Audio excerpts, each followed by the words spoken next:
But let me start off here. Let's go in the current. I'll certainly go to the past, but I want to start off here kind of in the current for those that are listening and watching here on Sportswire Radio in prime time, the brightest lights, the biggest stage, the only platform where all wrestling matters. Is we are now on that road to 1,000 subscribers. Sic Ric, tell us about what's in store next weekend in Pittsburgh, Pennsylvania, and why are we having this GBYWN BYW Link reunion show?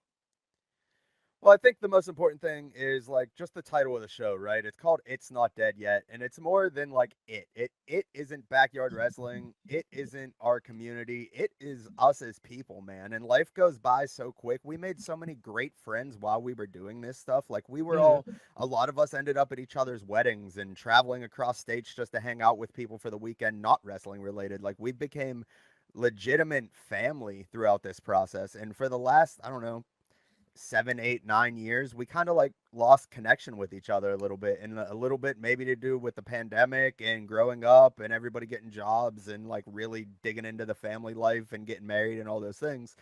And like I just felt that the community was being left behind, at least our part of the community, you know. Okay. And it was something that I felt was important to get everybody back together, at least for one more time. But like we never got to say goodbye. We just all stopped one day. Why did you guys stop? I mean, that period of time, I mean, you guys didn't do anything. I mean, we know what the GBYWN was. 80 plus promotions were in it. There were people from all over the world, Australia, the UK, everywhere in the United States. Canada was a part of it. So, I mean, was there any regrets into why things ended the way they did? No, not really. I think a lot of it had to do with just being in that sweet spot of being too old to act like a kid and not being old enough to miss it. So like we were all like late 20s, you know, and we were okay, Okay. we got to stop doing this. We have to really focus on real life stuff. A couple of our biggest promotions, like it was like New York Extravaganza would have a show every year, and BXW would have two big shows every year. And those were like the three main shows. And both of those venues were lost to whatever reason they ended up getting lost to, whether it be the owners no longer wanting us there or family or what have you. But Sure. like losing three of our biggest shows every year, it was kind of like, well, what are we even doing out here then? Sure. It was interesting that you talked about being at people's weddings and all the friendships that you made because Rad, when he was here a couple of weeks ago on SportsWire, talked about the fact that 90% of his friends came from wrestling. And I thought that was so fascinating that almost all of his friends were from wrestling.